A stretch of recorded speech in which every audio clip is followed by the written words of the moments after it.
I was just sitting around reading the God of War Wikipedia, as you do, when I noticed this game, God of War Betrayal.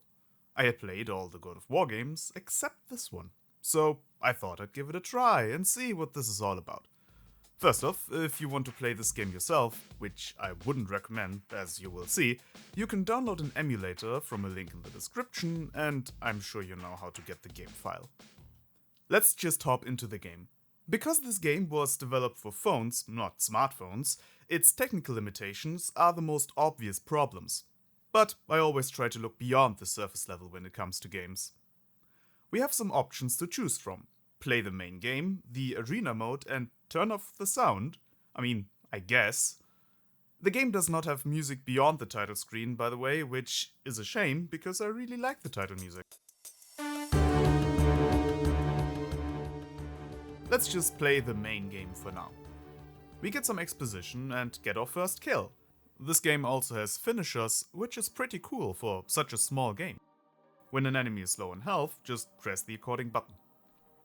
We can double jump and as you can see, the game does not run smoothly.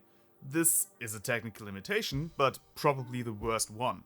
The animations have enough frames to look good, but moving through the level and the movement of the camera just looks awful. We learn to swing with the Chaos Blades and how to open chests. I must say that, so far, I am surprised by how faithful this game is to the God of War franchise. Of course, disregarding the newer ones that came after it. Just look at this upgrade screen and tell me that this is not God of War. Anyways, continuing on, we get the first boss fight. I think this is a good point to show you what the game sounds like.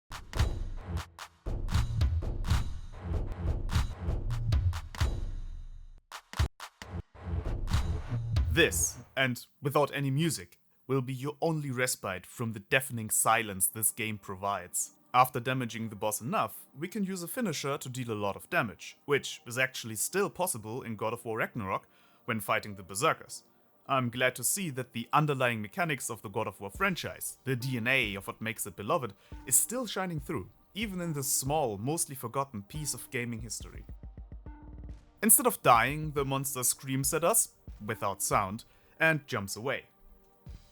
Blah blah blah health, and we get the introduction to magic. Aside from the Chaos Blades, we have the Blade of Artemis, which uses the magic meter for more close-range damage. It even has a different sound effect, which is neat. And what is a God of War game without puzzles? Well, pulling around boxes to be more accurate. This is one feature that I'm glad to not have to experience in the newer God of War games. We double jump into a ledge grab and oh boy, I am so glad that you can ledge grab. The platforming later on becomes way less insufferable because of it. We use the first lever and get a tutorial for the next magic ability. Medusa's Gaze. This allows us to freeze enemies in place for a short while. It works pretty much just like you would expect it to. Even ladders! This game has it all! And of course climbing on ropes. It's interesting to see which elements were kept, because they were deemed to be crucial for the God of War experience. Because this game is so limited, every mechanic was chosen with purpose, and I can see why they chose what they chose. For example, swimming. That is something not present in the newest ones, but at the time of this game, the developers felt it was an important enough mechanic to dedicate resources to its implementation. By the way, the gravity in this game is really strong. Way too strong. Sometimes Kratos falls so fast, he isn't even on screen. We learn about fog gates and that you have to kill all the enemies before you can go through. Simple enough, if maybe a bit tedious at times. We get a statue instead of a chest that we can pull around, and I have to say that this is really annoying. You cannot keep holding down the button. Each time you press it, Kratos moves it by 1 unit, then he pauses and you have to press it again. If you didn't like the pushing boxes around mechanics in the other God of Wars, you're really gonna enjoy this. That was the first level. On to the next. Before I continue, I should mention that you cannot save beyond your upgrades. This could very well be something the emulator adds, but the game itself does not support saving. And I doubt you will see that feature added to the emulator anytime soon. The emulator got an update this month, but I don't think there's much demand for Java 2 micro edition emulation these days, So instead of using save files, the game allows you to choose which level you start from, which is still better than like the code words from the NES era. But enough of that, back to Kratos. We encounter a new enemy type, the Dead Rider. These guys cannot be killed unless you use a finisher. The finisher consists of random inputs you have to do in a short time frame, which is kind of fun. It removes a bit of the monotony from the button mashing. This game also has some secret areas. It's just a chest that's slightly off the given path. Not that special, but still nice to have. For example, I encounter this half-broken wall and intuitively try to attack it.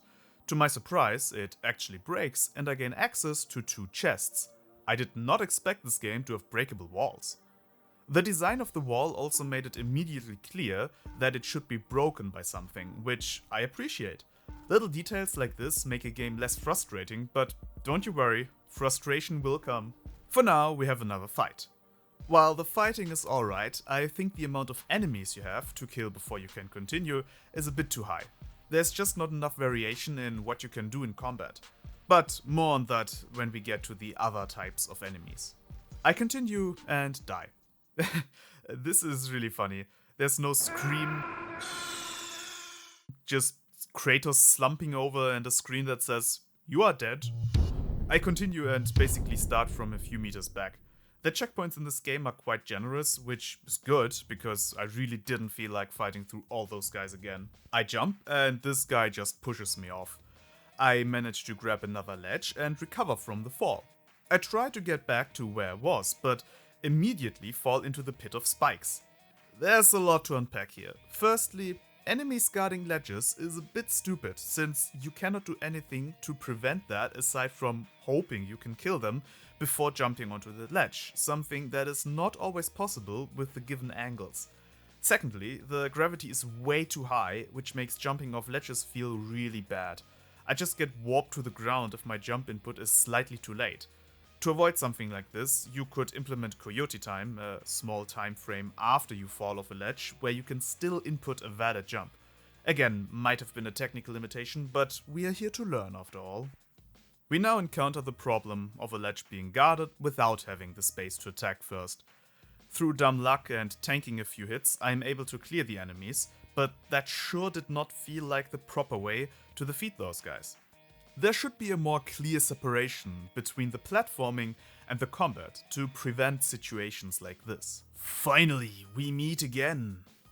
During this fight, another issue with the combat becomes clear. To avoid damage, you have to back up, since you can't dodge or block, and while attacking you constantly move forwards. But in order to back up, you have to turn around and then walk in that direction. This is just a bit too clunky. Especially since the camera moves very quickly to allow for more space in front of where you are going, which is good in itself, but does not work for quickly turning around in combat. You could solve this problem in more complex ways, like lock-on, which a lot of games nowadays use to make moving while focusing on an enemy easier. But for something simple like this, a simple backwards dodge would be good enough, or it wouldn't even have to be that complex. Just a button that moves you backwards a set distance without turning around. Or, alternatively, you just don't move the player forwards with every attack. This enemy is also a bit of a bullet sponge. Or well, blade sponge, I guess? Look at this. I even sped it up for you. This is just not fun. Doing the same thing over and over without even seeing progress. If there was a health bar, the repetitiveness would be a bit more excusable. But I don't even know that what I'm doing does any damage beyond, well, I'm hitting the thing, surely it must do something. Finally, the fight is over. I am met with those moving saw blades, which is, again, very God of War. These ones are pretty easy to dodge, and luckily the enemies don't push me into them. Still, maybe separate the enemies a bit further from the environmental hazards. Getting knocked into the saw blades by enemies doesn't feel all too fair, since in the players' heads, these are separate challenges. Combat and navigating environmental hazards can be combined, but most of the time, if they are not implemented in a way that they can interact with each other in really nice ways, it just doesn't work that well. Something interesting to note is that this lever right here opens this gate but you can close it again. It even has the same camera pan. I don't understand the necessity since there is no reason to close it again, but I'm assuming that it was programmed that way in case they wanted to have a puzzle where you need to turn off and on the same lever for different things. For a case like this though, I would recommend not allowing the player to do this. The progress should not be able to be just reset without any reason. Imagine you unlock a shortcut in Dark Souls, but you can just lock it back up again. It's not too bad in this case, but just as a rule of thumb. With that, we reach the next level. We begin with a fight, and I die by being pushed into the spikes by the enemies. However, this time it is clearly the point of this room to manage the enemies and the spikes at the same time. Sadly, the jumping is not very generous, and I die again by slipping off the edge. Small things like this really impact the experience, and it shows how important polish is to a game. And again, my annoyance is doing the opposite of unwatered plants. It's growing. Again, through luck and tanking most of the damage, I am able to somehow survive and push the enemies into the spikes, which actually kills them too. Haha, how's that, suckers? Anyways, this next section slowly builds its difficulty. First, I have to walk over a plank, then I have to walk over planks while dodging a saw. After slowly pulling the statue, I can get up here and okay, guess you can't swing from when you are already in the air. Could have guessed that, but it should be possible to combine the movement mechanics. That would make for some more fun interactions that you can have. What? I fell again. Oh boy. The platforming really tries to fight you. Finally, I made it over the edge. Why? I just turned around. But I guess that changed the hitbox to be over the edge and made me fall to my death. Okay, carefully this time, turn around and jump. Okay then, let's try that again. Yes! I made it. Now, more saws and planks to walk on. This guy just spawns behind me and kills me. Hopefully I got a checkpoint. You gotta be kidding me. I finally get back and kill those guys and... Why is it so hard to get up to that ledge? Maybe it's not clear from the video, but you cannot change the direction of your jump in midair. Your jumps are fixed. Ah, that sounds like a movie title. Your jumps are fixed. Now, in every cinema that serves gods or something.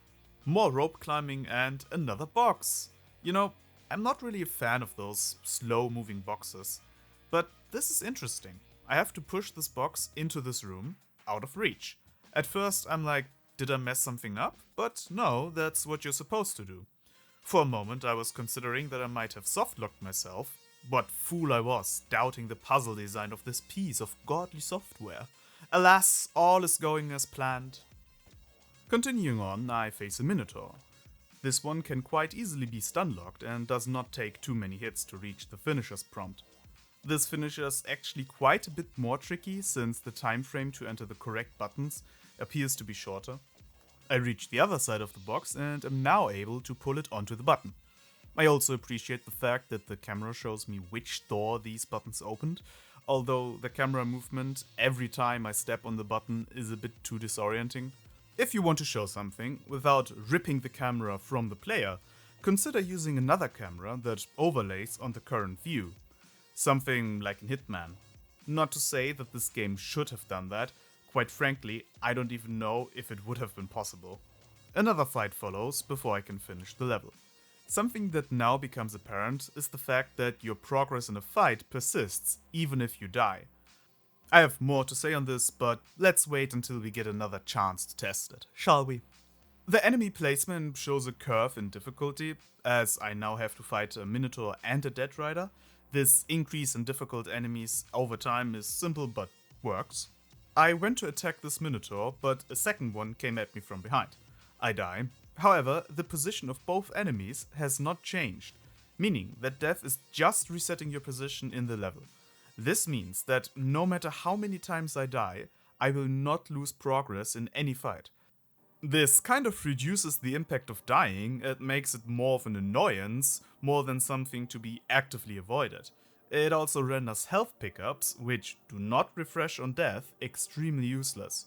Just die and reset your health. In a later fight, not losing progress becomes more of a positive, but in general, you should not make throwing yourself again and again at a fight be a viable option. I have no incentive to survive in a fight because I know that I have no repercussions for dying. Next up, we have this room with 3 levels, but I only need to use 2 to finish the level.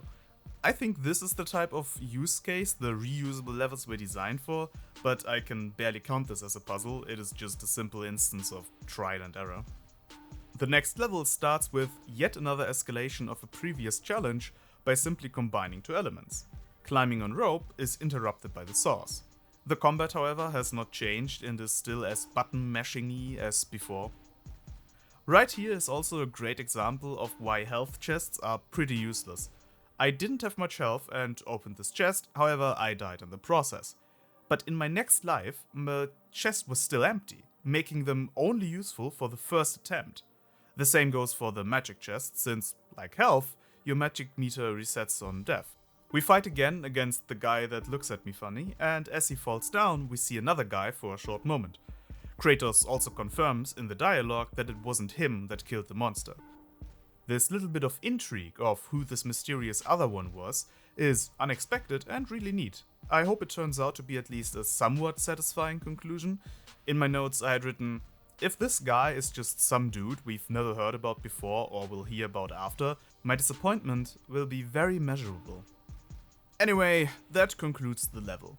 Pretty short, but aside from the repetitiveness of combat, which is present in all levels, nothing noteworthily bad.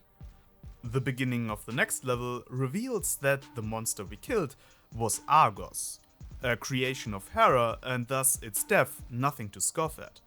Kratos yells at the guy that killed Argos and he runs away like in a cartoon. As we chase him, we get betrayed by Hades, because the next enemy type is Cerberus and the one after that the undead soldiers. Did you know that walls are just a suggestion? Also with walls, or movable pillars in this case, you can one-hit the enemies. Which is stronger than the Chaos Blades themselves. Someone should make nunchucks out of these pillars. And this wouldn't be an old school God of War if we didn't have to fight against enemies on the rope. As boring as in the original games, but meh. The level ends with a simple push box on button, which has the complexity of Portal 1's first puzzle. The next level begins by fighting 3 Cerberus in a row.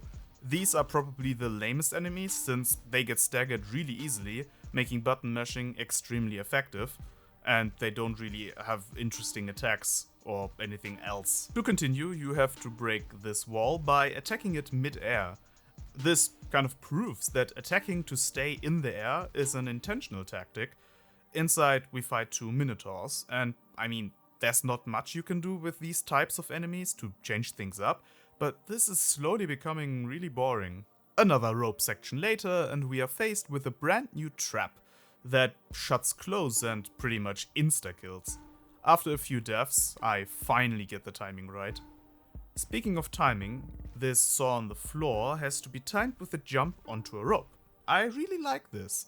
It combines 2 separate elements that work independently to create a new way of challenging the player. Why it is repeated 3 times I couldn't tell you. Maybe the timings are a bit tighter each time, but it seems about the same. This next bit though, oh my god. The insane gravity forcing you to the ground almost instantly and the not so generous hitbox each time I turn make this section one of the most memorable for how frustrating it is. And fall damage. The set jump trajectory also makes you feel way less in control. You know, jumping is famously frustrating. This section is basically just that. A wrong jump at the last moment and you're at the very bottom. I finally make the last jump though and can end the level. The next level is pretty uneventful, nothing too bad, nothing too good, aside from this ledge with an enemy and crushing spikes. I have no idea how you're supposed to go through this without luck or taking damage, and I don't even know how I did it. On to the next level, where we are greeted by a Minotaur and... The guy! Quick! After him, Kratos! This next fight against simply 4 of the Minotaurs is the one that makes me glad that the devs don't reset your progress. It took me literal minutes of damaging these guys, as well as waiting for them to spawn, to get down to the last one. I die on the last one, and if I had to redo all that, I might do a Kratos and throw myself off a cliff. Luckily, it doesn't have to come to that. Oh no. But this might do it. Tight platforming with saws. This one was really not that bad, mostly because it was so short that you couldn't really get mad if you fell at the last jump. Giving players the feeling their progress matters is important. But what makes this section a pain is the fact that it's followed by a combat section that, if you die, sets you back before the platforming. So, every time you die in this combat section, you have to do the platforming section again. Because of that, in addition to the spongy enemies, this fight took me 6 minutes. 6! And you have seen what combat is like. Do damage, back up, and repeat. At least we get another increase in complexity of the rope by mixing saws with enemies. It's just a shame that the statues are still as boring to push around as at the very beginning. Finally, the last level. The beginning text tells us that the guy we've been chasing is an assassin that wants to turn Olympus against Kratos, which I think he can do very much on his own. We are also told that the son of Hermes has been ordered by Zeus to stop us from fighting. Good luck with convincing Kratos, buddy. I'm sure he's a calm and reasonable person. I've talked about how enemies guarding ledges is annoying, but at least these guys don't try to push me off. Instead, they just maul me to death within seconds. I tried to clear them with the aerial attack, but I forgot that gravity is cosplaying as teleportation in this game. I would like to express that I'm very displeased with the fact that I'm getting spawn camped. These guys just push me to my death as soon as I spawn. What the hell? I barely managed to escape that death trap, but things like this are not okay. Pro tip: don't put checkpoints where enemies can stand. After escaping that, I am yet again forced to fight against the spongiest of enemies for 5 minutes. At this point, the combat has lost all of its novelty, and all I can feel is pure boredom. I could feel the moment the combat outstayed its welcome. It lasted a good while, but not long enough. However, there is one more fight, the only fight in fact that does not repeat. Against Syrinx, I think that's how you say that? The son of Hermes. The only reason Kratos fights him is because he tells him to stop fighting. That's the one thing you shouldn't tell Kratos. For good measure, there are also some Cerberussis thrown in, making the fight longer. Syrinx doesn't even do any special attacks, he just stands there, sometimes walks forwards and points his stick at me. Although that's not entirely fair, sometimes he does this. Good for you, you're doing great against the God of War. I finally get his health low enough to do a finisher and... Wait, that's it? What? Who was the assassin? What? That was so anticlimactic. What happened? I guess that's the game. Let's just check out the arena mode and see what that is all about. Defeat as many enemies as you can without dying. Okay. The loading is way longer than the normal levels and it is stuttering immensely. The game did not run smoothly, but it had a consistent jitteriness to it. This mode just drops frames all over the place. I suspect it may be due to loading a lot more enemies in at the same time, and maybe it's better on the original hardware, but this is borderline unplayable. Despite that, I play it for a bit and after 50 kills, one of these doors unlocks. But I can't continue playing like this.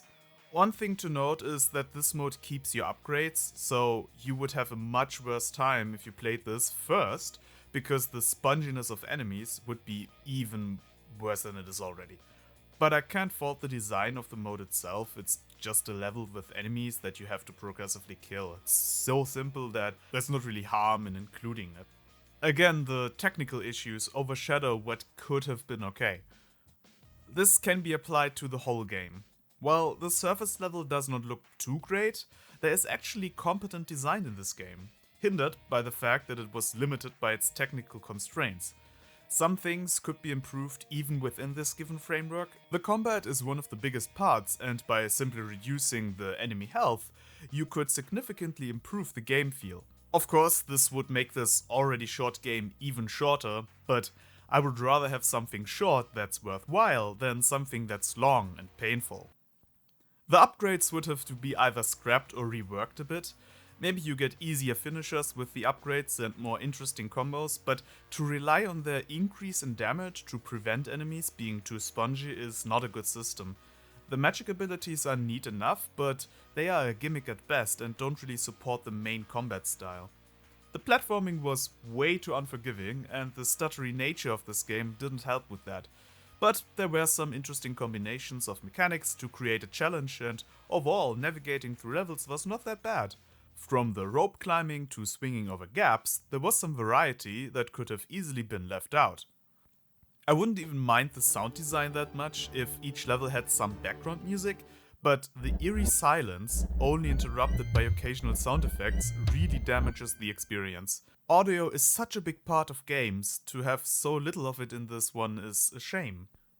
I commend the efforts of this game, and besides all the flaws that it suffers, there is something good behind it all. I would love to see a polished version of it in one of the next God of War games, something like the Wolfenstein secret levels or even a remaster using the same sprites and levels, but of course polishing the mechanics a bit more to be less frustrating. I'm not gonna say that this is a hidden gem, but it is certainly surprisingly good given its circumstances. Even the story and world building, as little of it as there is, fits within the existing story rather seamlessly. This game is a piece of the God of War history, and while not living up to the greatness of the rest, a remaster could certainly shine a new light on this forgotten piece.